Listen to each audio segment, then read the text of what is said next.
देहरादून में 38वें राष्ट्रीय खेल 2025 के तहत मौली संवाद कार्यक्रम आयोजित किया गया।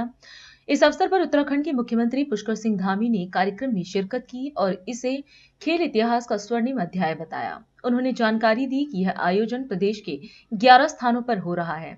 सीएम ने खेलों पर चर्चा करते हुए सरकार की खेलों के प्रति प्रतिबद्धता को दोहराया। ये कार्यक्रम 38वें राष्ट्रीय खेलों का आयोजन हमारे खेल के इतिहास में एक स्वर्णिम अध्याय के रूप में जुड़ने जा रहा है, क्योंकि पहली हमारी ऐसी 38वें खेलों का ये आयोजन है जो प्रदेश के 11 स्थानों पर आयोजित हुआ है और सभी स्थानों पर कहीं पर भी हमने कोई हैंगर नहीं लगाया, कोई हमने टेम्परेरी स्ट्रक्चर खड़ा नहीं किया, बल्कि सभी जगह पर एक से एक अच्छा हमारा खेल का स्ट्रक्चर तैयार हो गया।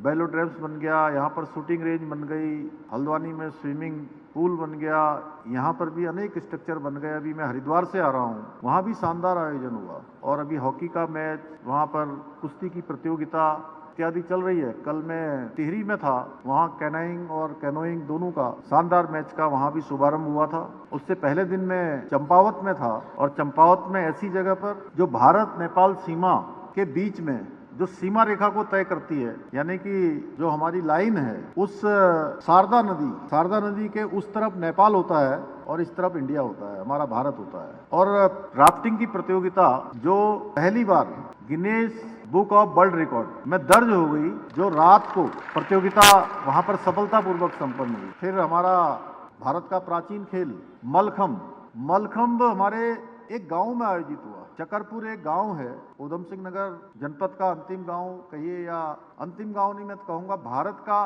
पहला गांव। मैंने भारत के 2 पहले गांव में कल और उससे एक दिन पहले राफ्टिंग में भी और मलखंब में भी भाग लिया। प्यारे बच्चों, आप सभी को पता होगा कि ये जो सीमा रेखा पर, जो अंतर्राष्ट्रीय सीमाओं पर हमारे जितने गांव हैं, उन गांवों को पहले कहा जाता था कि ये भारत के अंतिम गांव हैं, जो हमारे देश के सबसे अंत में होते थे, यानी कि दूसरा देश जहां से प्रारंभ हो जाता था या हमारे देश की सीमा रेखा जहां से शुरू होती थी, उसको भारत का अंतिम गांव कहा जाता था। लेकिन हमारे प्रधानमंत्री जी ने 2022 में जब भारत के अंतिम कहे जाने वाले गांव माणा गांव और माणा गांव जैसे जितने भी गांव हमारे अंतर्राष्ट्रीय सीमाओं पर स्थित हैं, उन सभी गांवों को पहले गांव की संज्ञा दी, तो वो सारे के सारे पहले गांव हो गए। तो मैं भारत के दो प्रथम गांवों में इस प्रकार की प्रतियोगिता का आयोजन। अब ये प्रतियोगिता हमारी झील में भी हो रही है, चलते हुए पानी में भी हो रही है, और जमीन में तो हो ही रही है, और जंगल में भी हो रही है।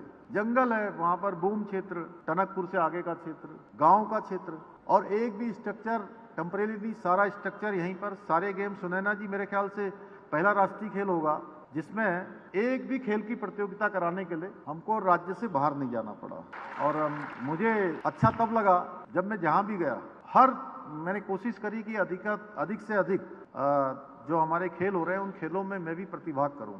बीच में 4-5 दिनों के लिए मैं नहीं कर पाया क्योंकि उस समय मैं बाहर था, और आने के बाद मैंने प्रत्येक दिन कभी खिलाड़ियों के साथ मैंने भोजन किया, कभी उनके साथ मैंने बात की, कभी उनके सेरेमनी में शामिल हुआ, चाहे बैडमिंटन हो, फुटबॉल हो, या हमारा शूटिंग का हो, या मलखंब हो, या राफ्टिंग हो, या कैनोइंग हो, हर एक में, कुश्ती हो, हॉकी हो, सब में गया और मैंने सबसे बात करी।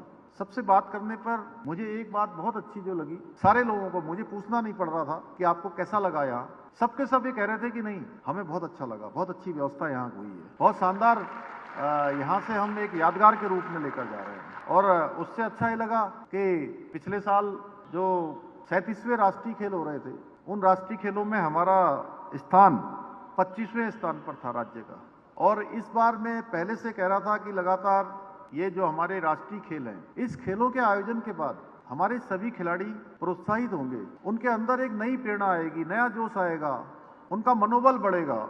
और ये देवभूमि है, देवभूमि इसलिए कहते हैं कि हर जगह देवों से आच्छादित है, और वीर भूमि इसलिए कहते हैं कि देश का हर 5वां सैनिक देवभूमि उत्तराखंड का है, जो देश की सीमाओं की रक्षा में लगा हुआ, चाहे वो सेना में हो या अर्धसैनिक बल हो। और ये राष्ट्रीय खेल इस देवभूमि को खेल भूमि के रूप में भी स्थापित करेंगे। और आज लगभग मैं देख रहा था अभी अखबार में 80 के आसपास मेडल हमारे खिलाड़ियों ने यहाँ जीत लिए हैं। 7वें स्थान पर कल तक था, और मुझे लगता है कि 1-2 गोल्ड मेडल और आ जाएंगे तो हमारा स्थान 6ठे नंबर पर आ जाएगा 25वें से।